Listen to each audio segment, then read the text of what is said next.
Hey everyone! Today I'm sharing the full story of how I completed the Avatar The Last Airbender Magic the Gathering complete base set. These are cards 1 through 296, and this was my first time ever completing a full set. So I wanted to keep this goal realistic, affordable, and fun. I knew from the beginning that trying to collect a full master set would get expensive really quickly. The showcase frames, extended art, special rares, those prices climbed fast. Where did you guys get the money to buy all this stuff? Toph got us money. He scammed one of those guys in town who moves the shells around all sneaky-like. I also didn't limit myself to non-foils only. If I had pulled a foil version of a base set card, I was totally fine with keeping this as my copy. Even though the base set was my main focus, I also decided to slowly collect a few of the variant groups on the side. They specifically included the Scene cards, the Field Journal Showcase cards, and the Elemental Showcase cards. It all started on November 14th with Prerelease Day. I specifically chose the Toph pre-release box, which includes 6 play boosters, a seeded pre-release pack containing a foil stamped promo card, a spin down die, and a pre-release insert. It felt like the perfect starting point for my first pre-release experience. My biggest early hits were Ko, Wan Xing Tong, the Earth King, complete with the bear token, and my Scornful Striker. My stamped pre-release was the adorable Momo. That lemur! He's earthbending!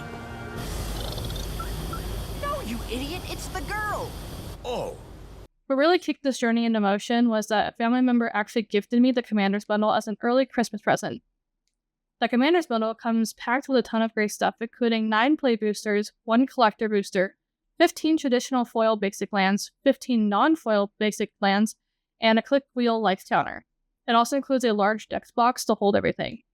The 2 additional special art versions that I got were Deadly Rollick and Gamble. I was especially hyped about Gamble since, of course, Toph is my favorite character. Poor Toph. She must be so scared. You think you're so tough? Why don't you come up here so I can smack that grin off your face? By the end of the pre-release event, I realized I already had nearly half the base set, so it felt like this was actually doable. I wasn't really sure up until that point. Between November 15th and 16th, I opened maybe another 12 play boosters total. The game store also had a small box that contained some of the TLA set, so I searched through those to pick up a small stack.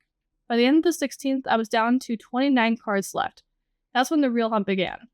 From the 17th to the 19th, that's when I started to talk with other players, I started to trade, and I started to check off the checklist that I created. One person traded me 6 cards I was missing all at once, and they actually had more from my list, but I had already found them earlier that day. By the end of the 18th, I was down to 18 cards, and by the end of the 19th, only 5.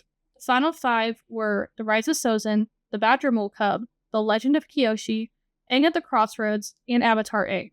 After 6 straight days of only thinking about this set, I decided to take a break on the 20th. You look tired, Prince Zuko. Why don't you join me in these hot springs and soak away your troubles? And that's when release day arrived on November 21st. The store I usually go to decided to host a draft that day, and I joined mainly to see if I could pull any of the last 5 cards. I didn't, but release day was still pretty exciting. A few people surprisingly opened the Badger Mole Cup, which was one of the ones that I really needed. One of the people that opened it actually was willing to sell it to me at the updated price at the time. That checked off one of the toughest cards on my list. And then, at the end of the night, that same person opened up a play booster just randomly to see what they would get, and guess what they pulled?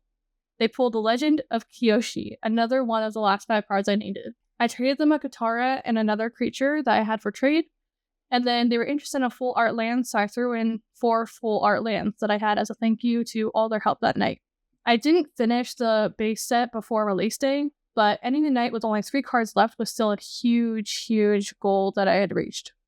The next day, I decided to go to a different game store, but this was to meet up with a friend and teach them how to play Commander.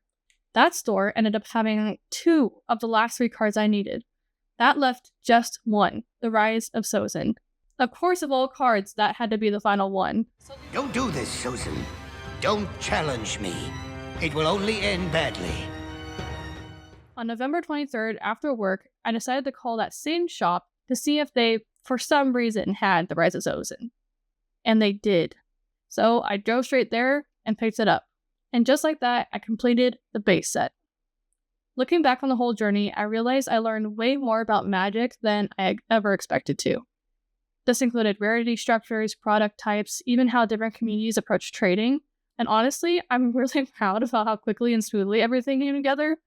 I didn't chase every variant, or I didn't even spend a fortune on this. I set a budget, stayed within my goals, and I managed to complete the entire base set. If you'd like me to go deeper into the set, show the scenes I'm working on, or update you on the side quest of collecting the variant groups, let me know in the comments. I'd love to share more if you want to see it. As always, thank you guys so much for watching, and I hope you enjoyed.